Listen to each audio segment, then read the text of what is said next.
I'm Dave, and welcome to our very first video on Patreon.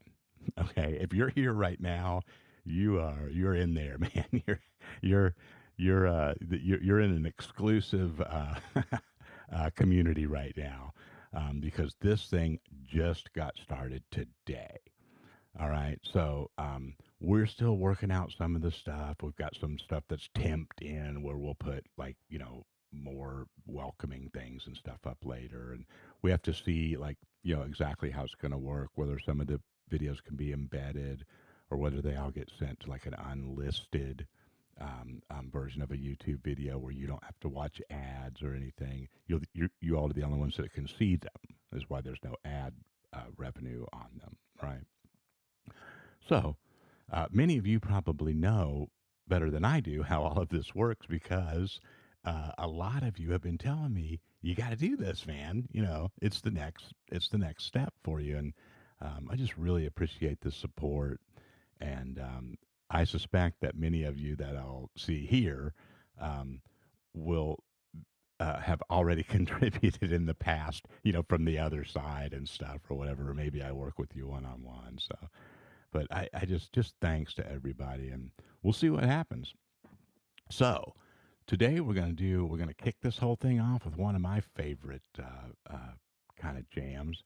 We got this one chord Mixolydian thing. We're just gonna look at some cool stuff that you can do with the Mixolydian scale and arpeggiating it and mixing it with your other kind of pentatonic stuff. And we're gonna, try to keep it pretty focused. And on this Patreon stuff, I'm going to do a little bit more supplemental things. This method doesn't work by like writing out every single thing we do. If you're familiar with the YouTube channel, you know that it's more of a lesson format where we're kind of, you know, we're not in the same room, but I try to kind of create that sort of space, right? So it's sort of conversational. Um, but I will be you will something to look forward to if you like the diagrams and stuff. There'll be more of that on here. So check this one out and see how it goes today. I'll link uh, everybody back to another YouTube video that I did just the other day that really goes along with this lesson well. Um, so we've got this one chord backing track. It's a kind of an A7 groove, right?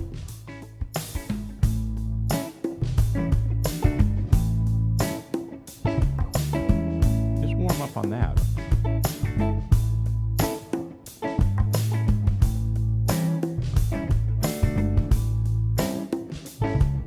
See, I mean, I made it, and I'm not even lining up with it exactly, and that's okay. Just get in there and kind of, go along with it.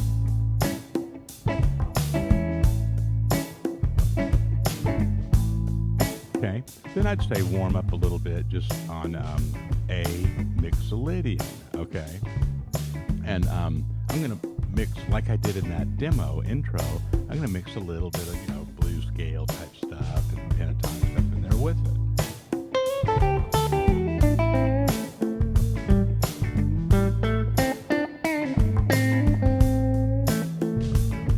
And start off, more easy going than I just did if you want.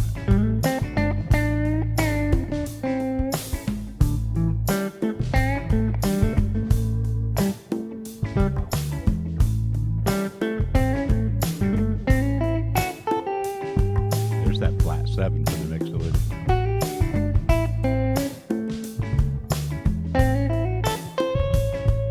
There's the major third, right? So see, those chord tones are what really makes the nice mix between the blues type licks and those things that really accent those chord tones. Pure minor pentatonic.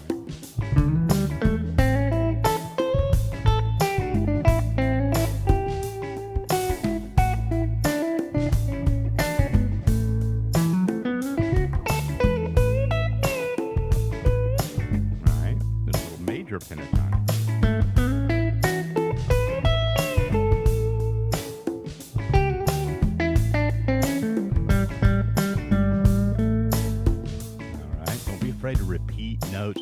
dig into those chord tones. It's fun. So now, let me get that loop turned off. Um, I've got a couple of things that I want to show you that are written out, and they're pretty specific, and just kind of work right through them. And then you want to mortar this stuff in and mix it in with the stuff that you're already doing, right? And that's how this twang method really works, right? It's not like it's not a performance. Then you copy it and we write it all out and stuff. We can do some of that, but it's about you taking these ideas and doing some of the training, right? Getting them under your fingers and then mixing that into your style. Okay. And if you're into the jam style and this one kind of reminds me of like a J.J. Cale, just kind of a real chill. If you've ever listened to his stuff, it's so laid back. That's how I try to kind of channel that kind of feeling when I'm playing this kind of slow, groovy stuff. So I'm calling this the creeping Mixolydian. All right. Now here's how it goes. I'll put all the stuff you'll have links to the tabs and things. Um, so I was going to put the track back on, but let me just kind of talk about this for just a second. So we're going right up this Mixolydian scale. There's that flat 7, right? It's like a major scale with a flat 7.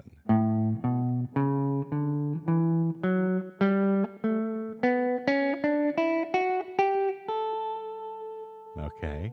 Now, on this tab, it's not written out in measures and full notation with rests and and the cadence and everything, right? So it's just kind of symbolically stated there. I've got this note, and then I bounce it with a note. See how there's a dash, an empty space, then there's two notes that are close together. Well, that one in the paired ones will always be the one that you were just on.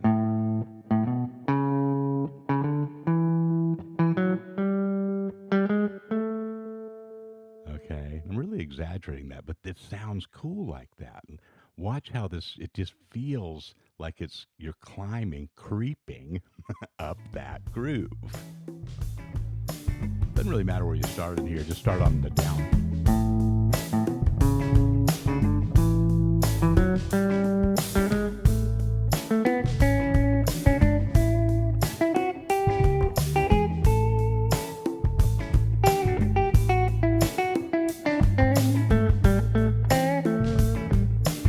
Right? And you immediately, as soon as you start getting that under your fingers and you feel that, work out on just that, but then put it right back into your context of, what you've already warmed up on with this kind of blues stuff, right?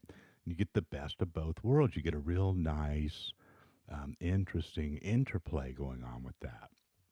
So, and we don't have to analyze this too much, but there's a couple things to point out about this. What's happening here is if we were to take just the chord tones, like an arpeggio for an A7, dominant 7,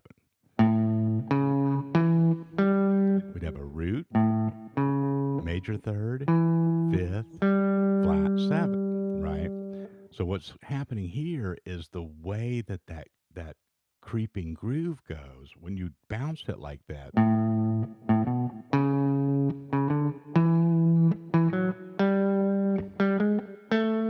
You all of those chord tones land on a strong part of the measure, okay? And the other thing to notice here that's interesting and important is that between the flat 7 and the root, there's only a 2-fret span. So I put that leading tone back to the root because I need something there to keep the feel going, right? That was the other option. I guess would be just like triple, double up on that one note. But our ear loves this leading tone, right? You don't want to hang out on that note. You don't look at it as like a new scale that has more notes in it. It's not. That's called a leading tone. It's something that you add to a scale, right?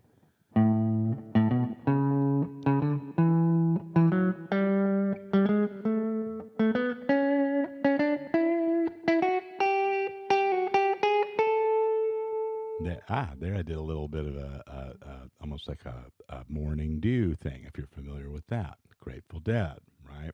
This is really good for like, long, chill, building jams, right? We like that on the twang, don't we? Um, and so here's that second one. The only difference here is it has a little bit of an extra, a little bit of a lick, chromatic lick going up to the root, but that the feel is still maintained in that.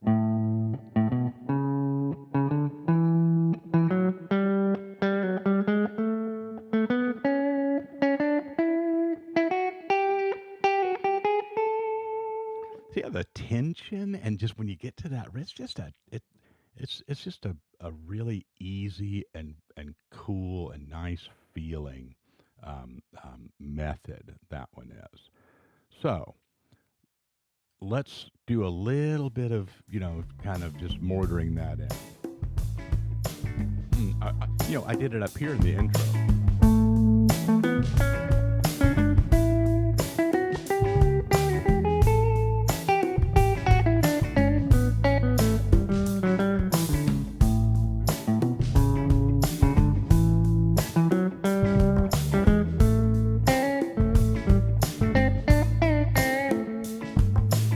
Okay, nothing fancy, man. One piece at a time. Build it in there. Get your backing track going. Loop it yourself. Make your own loop, even better. Probably just to kind of add that to your overall game.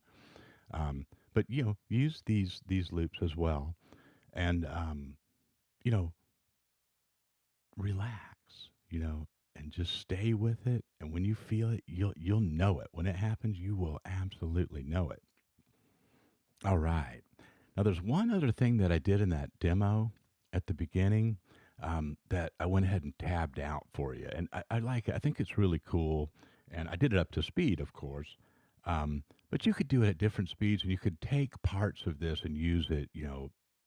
Reverse the order of it and things, and do all kinds of get all sorts of other licks out of it. But it's this run, and it goes like this.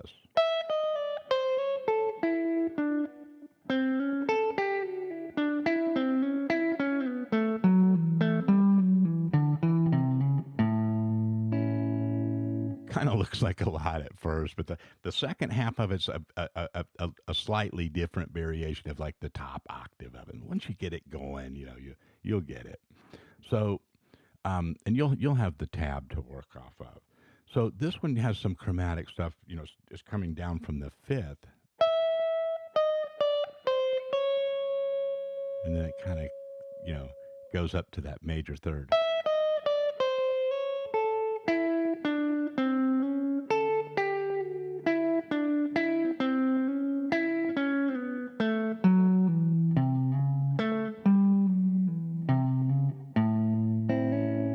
I hope I'm doing that right. The tab is definitely right. I think that's it. When I slow it down, it's kind of hard for me to, to hear the notes that way. It's a good exercise for me because I'm used to just kind of, something that I'm, uh, uh, uh, you know, I composed that so many years ago. I've done it thousands of times, right? Um, but it's just a nice, um, like I said, it's sort of like a bigger bucket of stuff in that run that you can pull little parts out of. And here's what I mean: like if I kind of just take that and hang out in different parts of it and repeat things, it almost becomes its own little system.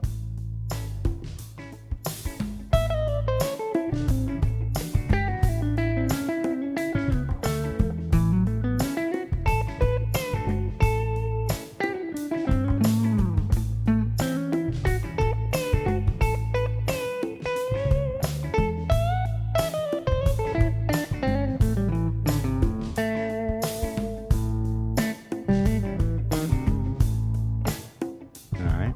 And so again, I'm just giving you, kind of short examples, but I try to not just say, here's the lick again, here's the lick again. I try to always encase it in this larger wholeness of what we're doing, right? And something like that, if you really get that down, don't worry about just perfecting it fast, just in that one way. Let your relax and let your hand explore all those moves, and then kind of, you know, treat it almost like improvising with a scale or something, right? You'll see what I mean. We're going to do a lot more stuff like this, and you'll have uh, the written supplements, to support it. But the fun part is what you do with it and how you alter it and stylize it yourself. So glad that you're here. I'm really excited about this and looking forward to spending more time with everybody. And thanks again for the support. Okay, I'll talk to you soon.